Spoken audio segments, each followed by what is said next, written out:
Today I'm going to share with you the story when I bought my first lot in Boquete.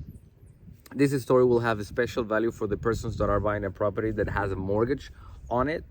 And overall, there was very little trust between both parties for the reasons that I'll describe next. I was afraid of fraud, so I'll go over the clauses that I use to avoid fraud. If you think this story already seems interesting, give me a like to support my journey on building the first Airbnb in Panama, in Boquete, financed by YouTube.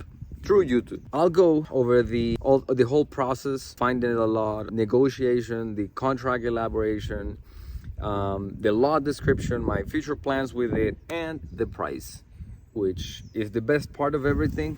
And I can assure you, you'll be amazed. Write down in the comments what you think is the price. So it's 2021. This happened in 2021. And after years of saving money, probably the worst years in the history of Panama in recent years since Noriega was here, I had some cash and I wanted to put it to work. I wanted to invest it. How, what, when, where were the questions, but I already made my mind. So like a week after I made that decision, I stumbled upon a lot that's been promoted online, and the description was so, the price was so weird, funny, that I just not even paid attention. And a month passed by and I find this lot again, and I think, okay, let's just take a look. What could happen, right?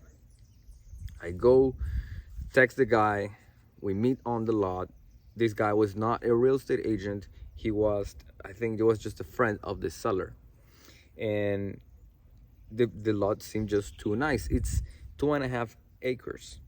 So I was like, why are you selling? And he says, well, the guy is not doing anything with it, so why not selling it?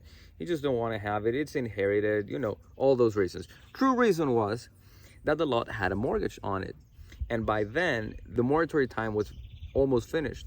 So he was afraid of not making the payments, and he wanted to get out of the lot and at any price.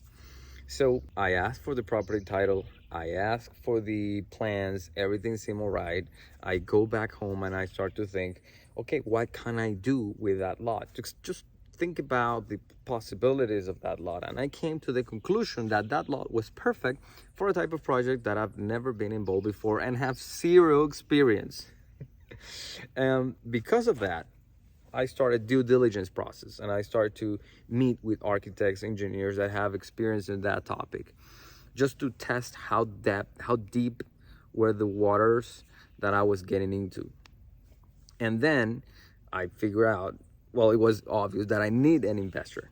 So I go look for an investor and I secure a deal with it, which is he'll put 90% of the project, of the cost of the lot, and I'll put 10%, but I'll be the builder of the project that we were gonna get into.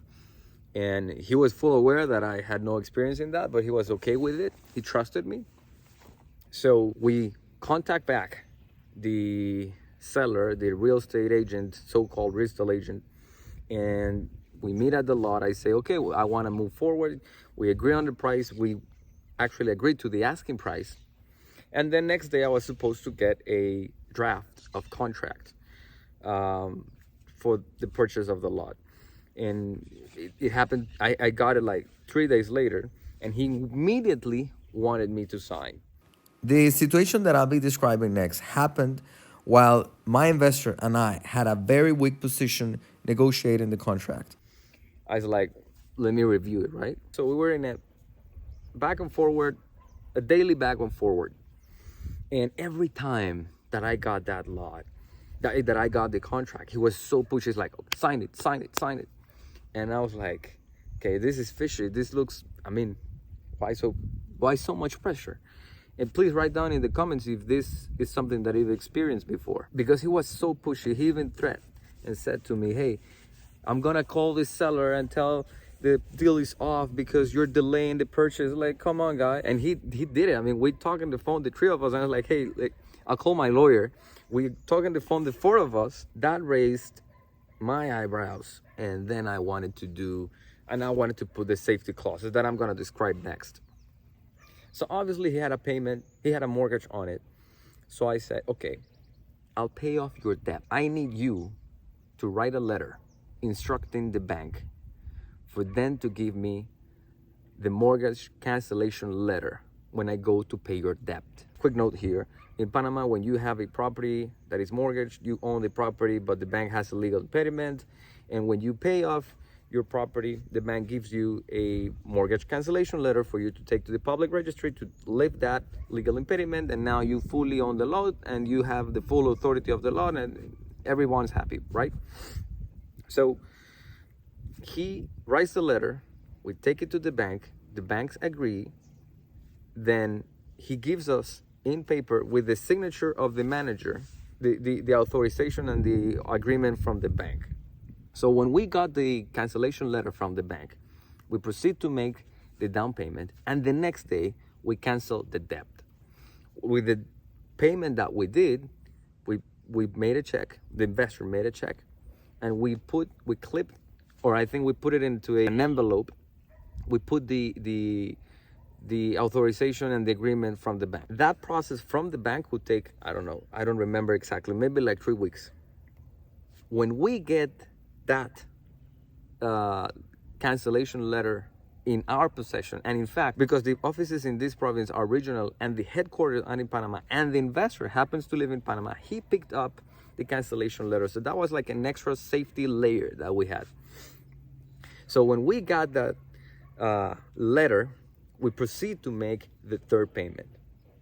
So with that third payment, what would happen is that we give him the cancellation letter. He goes and submit the authorization, but at the same time, we have the selling contract. All that I've described before, it's kind of a terms of agreement, and the real contract was being signed now. That contract was submitted like 2 hours later than he submitted the cancellation letter to the public registry. So there was, inside the public registry offices, they would take the document, like, okay, this guy is getting his property lifted from the legal impediment, and immediately they will have in their files the selling contract.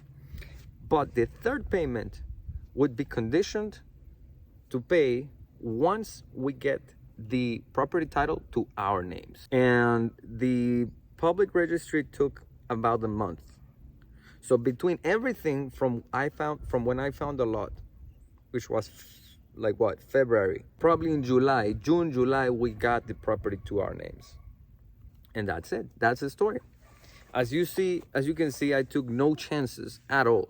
The lawyer that I got was Eric Quintero from the video that I posted like 2 years ago, this video here. And he was the one that kind of instructed us. And I don't know if that's the standard procedure, but it's the one that I felt comfortable with.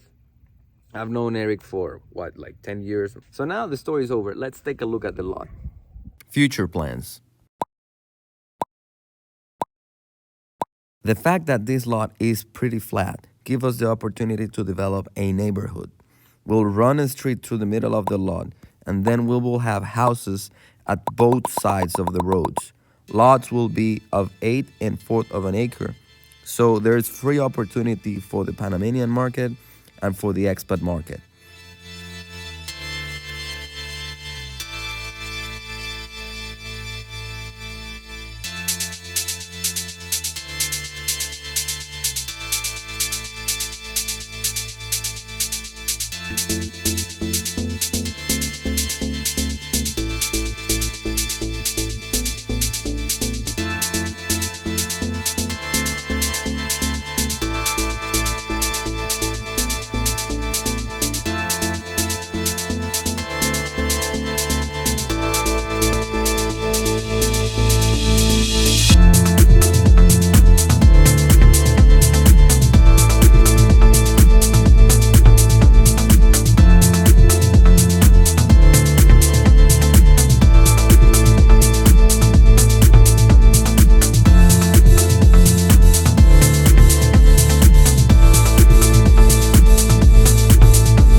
I told you that I'll give you the price that I paid for this 2.5 acre lot. And the price is the price that it's in the thumbnail.